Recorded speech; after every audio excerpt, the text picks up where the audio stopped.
5 jours de frappe sur l'enclave gazaoui avec son lot de victimes. Ce sont 44 Palestiniens, dont 15 enfants.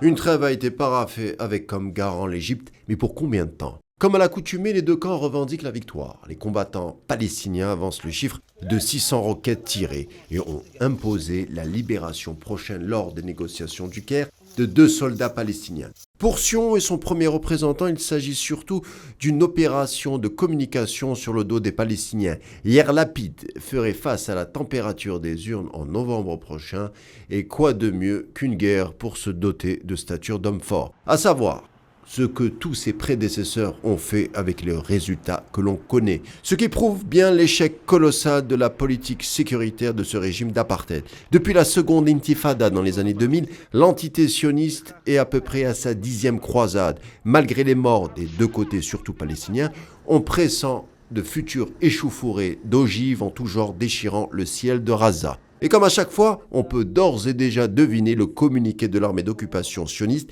faisant état de succès avec des cibles atteintes et un énième groupe armé palestinien neutralisé. Que nenni! Des mystifications dont Sion n'a pas son pareil, elle qui ne peut ignorer que les futures guerres sont déjà en lice. Tout bonnement, que cela soit à Gaza ou en Cisjordanie, ce sont 2,5 millions de personnes qui ploient sous un système d'occupation, en plus d'un blocus sur les différentes denrées qui a plus de 15 ans, dénoncé d'ailleurs par les statuts de Rome ou les conventions de Genève.